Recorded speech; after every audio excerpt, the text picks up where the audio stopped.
Je vais vous présenter les résultats des sites français. L'élastographie par onde de cisaillement fournit une carte quantitative de la lésion. Elle permet d'effectuer une mesure locale de l'élasticité des tissus avec une résolution millimétrique. Et l'intérêt de cette technique est de réduire l'opérateur dépendance de l'élastographie ultrasonore. Vous avez ici l'onde de cisaillement qui donc traverse les tissus et l'enregistrement de ces vitesses de propagation permet l'établissement d'une cartographie couleur et l'enregistrement et la mesure des vitesses d'élastographie. Rapidement, voici le travail que nous avons fait donc sur ces sites français. Nous avions une acquisition sur l'appareil d'échographique dont nous disposions dans le service, acquisition en mode B et en mode couleur. Et ensuite, nous avions des acquisitions qui étaient réalisées sur un prototype et qui étaient réalisées en mode B, en mode couleur et en élastographie. Il y avait plusieurs acquisitions et les acquisitions étaient faites selon des plans orthogonaux. Ensuite était mesuré l'aire des lésions, le plus grand axe et par des Q-box, on mesurait la valeur d'élasticité à l'endroit où la valeur était la plus élevée. Ici, par exemple, c'est en périphérie de la lésion. Et en comparaison, on mesurait la valeur d'élasticité dans le tissu graisseux adjacent. Et ces valeurs ici étaient donc affichées en kilopascal. Et vous avez ici le ratio. Dans ce cas, il s'agissait d'un petit cancer médulaire dont vous avez l'image mammographique et histologique. Donc cette étude française, comme on vient de le dire, se recadre dans un contexte international. Il y a 16 centres recruteurs, on vous l'a dit, 1800 patientes. Et en France, il y avait donc 4 sites, Nice, Marseille, Lyon et Paris. Il y avait une deuxième lecture. Cette deuxième lecture a été effectuée par Madame Berg. Elle a concerné les 1000 cas qui ont fait partie de l'analyse de modèles. Et nous avons, dans ce travail, essayer de répondre à l'impact de l'élastographie sur la sensibilité et la spécificité, les valeurs prédictives positives et négatives comparées au mode B. Donc l'analyse de modèles sur les 1000 premiers patients a été effectuée en mars 2010 et l'analyse sur les cas français a été actualisée donc, pour ces journées de radiologie. Nous avons focalisé le travail sur les BAERAD 3 et 4, considérant que l'élastographie ne modifiait pas les BAERAD 2 et 5. Nous avons utilisé des modèles de régression linéaire avec le score BAERAD B complémenté d'une ou deux variables élastographiques, qualitatives ou quantitatives. Ensuite, la performance des modèles a été évaluée en comparant les aires sous la courbe.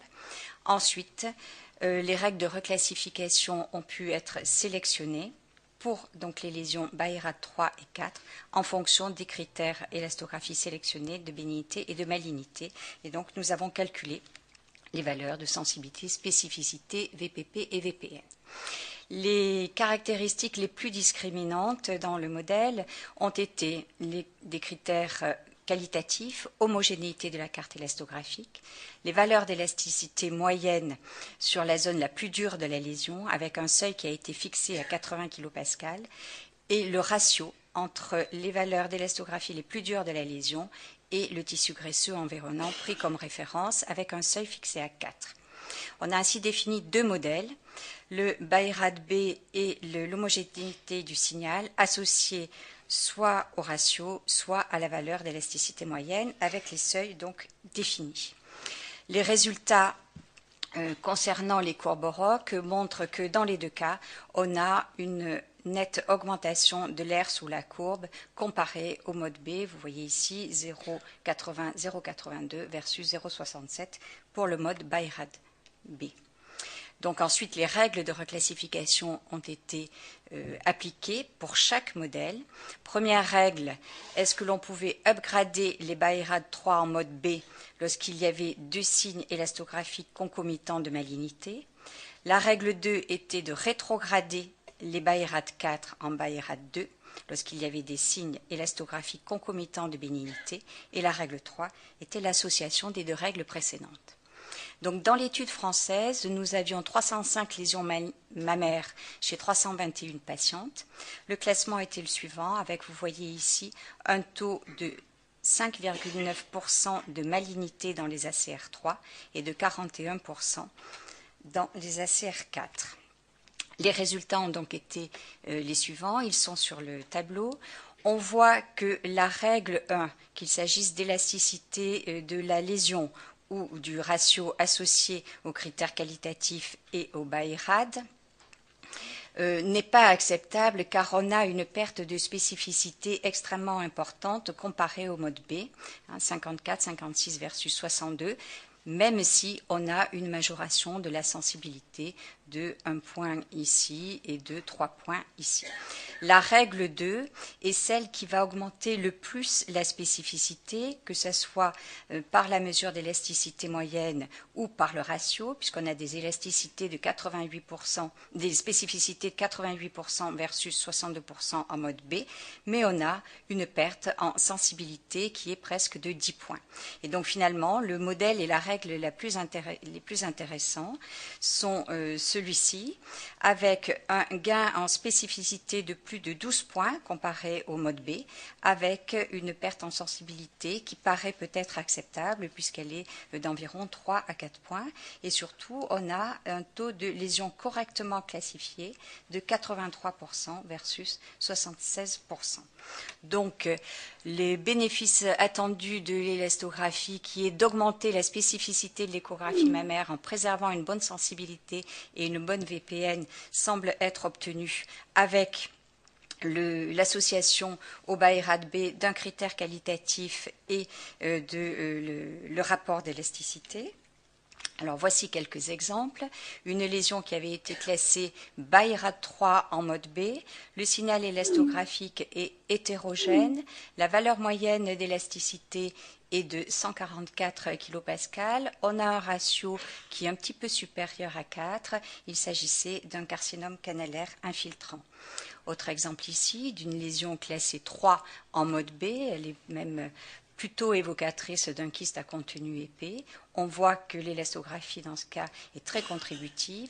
On classe cette lésion en ACR4. La périphérie de la lésion est dure. On a des taux qui sont très élevés, 180 kPa, un ratio à 9.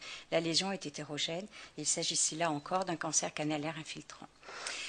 Ici, à l'inverse, on a une lésion qui est classée ACR4 en mode B, qui a pu être rétrogradée en ACR3 grâce à l'élastographie. On voit qu'on a un signal qui est bleu, c'est-à-dire avec des valeurs d'élasticité qui sont faibles, inférieures à 20 kPa. Le signal est homogène et il s'agissait d'une lésion tout à fait bénigne à type d'adénose. Autre exemple ici, où là c'est concordant, c'est une masse qui était axillaire. On ne savait pas trop si c'était une adénopathie ou une lésion primitive. On voit que les contours sont réguliers. Elle est un petit peu hétérogène. Elle avait quand même été classée ACR3. Et là, la concordance avec l'élastographie permet de conforter le diagnostic. Et il s'agissait d'un fibroadénome tout à fait bénin. Un cas toutefois de faux positif après reclassification, lésion qui a été classée ACR3 et en élastographie, le signal est hétérogène. On a des valeurs d'élastographie qui sont élevées. Or, il s'agissait d'un simple papillome bénin. Les perspectives sont représentées par l'élastographie 3D. Avec probablement, vous voyez, donc c'est assez original chez Supersonic, comparativement aux autres constructeurs, c'est de pouvoir fournir une carte d'élastographie 3D qui peut-être va être contributif pour mieux caractériser les lésions, peut-être pour le suivi sous traitement et peut-être également, à mon sens, dans la détection des lésions mammaires. Et on sait qu'on est souvent en difficulté, en particulier lorsqu'on recherche des lésions en échographie deuxième intention après IRM. Voici un autre exemple avec une échographie 3D en mode B